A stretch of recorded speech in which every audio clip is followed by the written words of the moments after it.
Hi. As you may recall, we are working our way through a series of Ekadesha Sutras,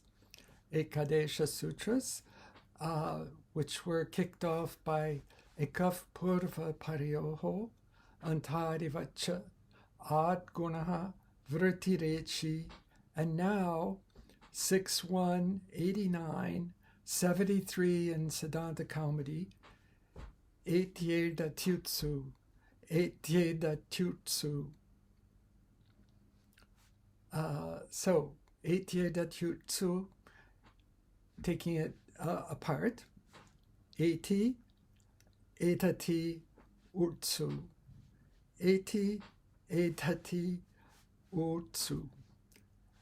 Now, Eti is a form of the root E. Edati is a form of the root ed. And utsu is utsu. It's from a substitute. U is a form of the substitute for the v of vach. V of vach. So we will come back to these facts in a minute. So, eti edatutsu, eti edati utsu, eti edati utsu. Now, anuvritihi here is at, echi vritihi ekaha purva parayoho. And in case we don't always mention it, there are two adhikaras that pervade these sutras, all of them samhitayam, and the other is antadivacha. So if we don't mention it explicitly, you will know that as long as we're saying ekav purva parayoho, we are also saying antadivacha. Now, the full sutra then would be at, echi, eti, edati, utsu, purva parayoho sthane, ekaha vrtihi syat.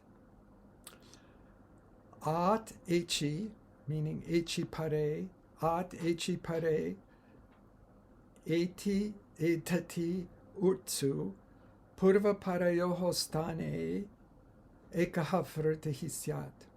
Now, in order to correctly understand this, we need to remember a paribhasha, which has come up before, which is yasmin vidihi tadadau al-grhane. Yasmin vidihi tadadau al-grhane. So an adjective in the saptami pertaining to a single letter stands for the one that begins with it. This is obviously an exception to alontyasya. So the echi here means echi, h beginning. So when a is followed, at, we can take that as tasmat utrasya, and echi as h beginning. So when a is followed by h beginning forms, and here's where it's tricky, well, at least you need to know what's going on, of the root e, or the root 8, or by u, not a beginning u, just u, which is a substitute for the v of vach. In place of any of these, a single vriddhi comes in place of the preceding and following. Now, fortunately, we don't need to sort all this out. It's all laid out for us, which is a good thing. So let's look at a couple of examples.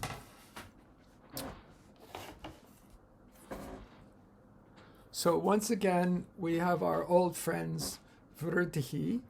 Sorry, I'm trying to get a better thingy here as always. So our old friends Vriddhi, in other words, A, which is Kantaha, I, which is Kantatalu, Ao, Kantoshtam. Kantaha, Kantatalu, Kantoshtam. Now, A beginning forms of E are, in particular, here anyway, eti. So here we have 3 examples. One is upa plus eti. Upa plus eti. Now, by virtue of a sutra we have not yet discussed, but we will reasonably shortly, which is 6194, Engi Pararupam. Engi Pararupam, which says that when an eng follows an ending upasarga, that the beginning and the following will be replaced by a single pararupam, following form, a single following form.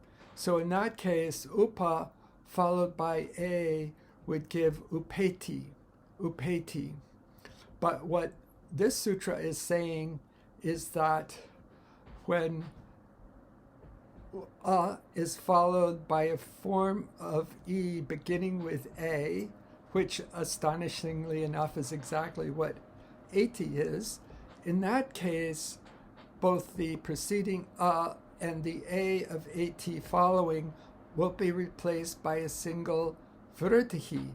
And by the logic that we have followed before, kanta and kantatalu yield, in terms of vriddhi options, I, which is kantatalu.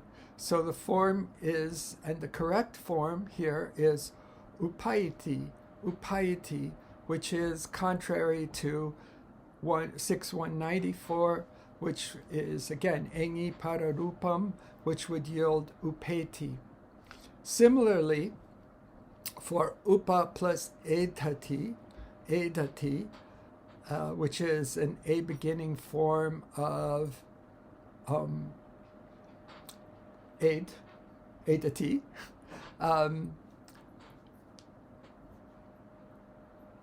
according to engi pararupam, that should yield upedati.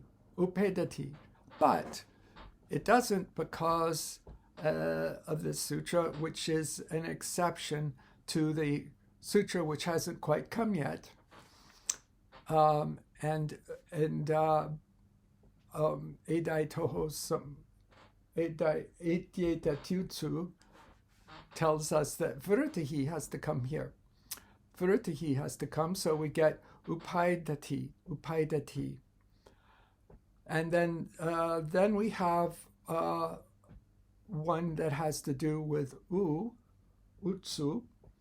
And in this form it is prashta plus uhaha. We have a single vriddhi replacing the final of prashta and the initial dirgha of uhaha. And so we get prashtauhaha.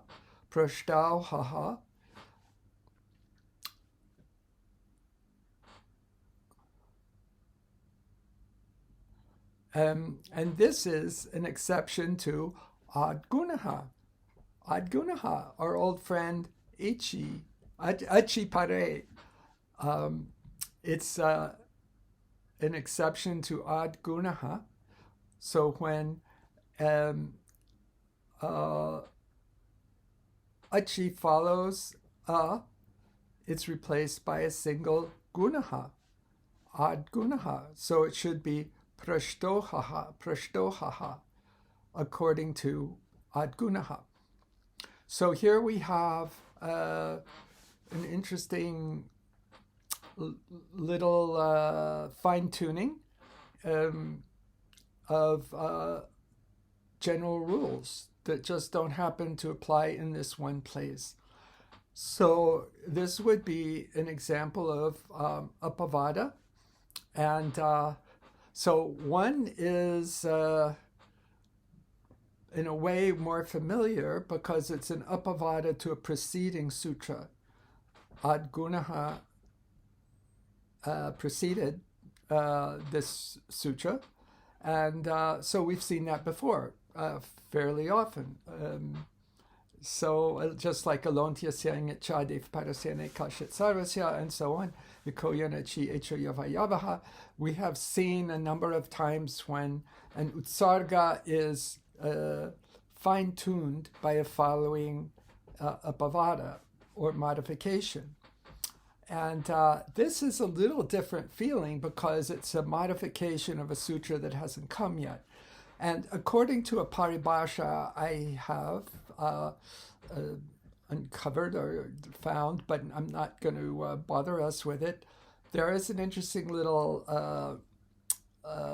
sidebar to this phenomena of an apavada applying to a subsequent sutra, a subsequent utsarga.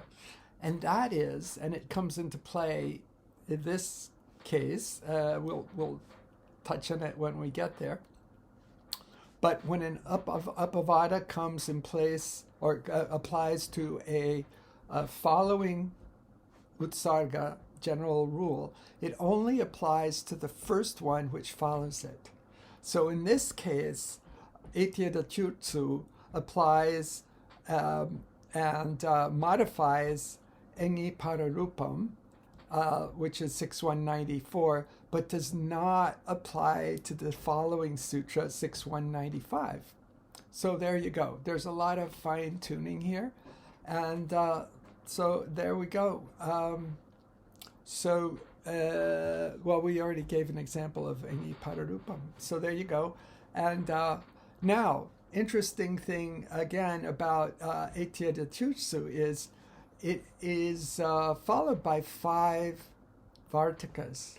5 vartikas. Now, as we said at the beginning, vartikas are not entirely uniform in terms of how they're presented, if they're presented, and so on.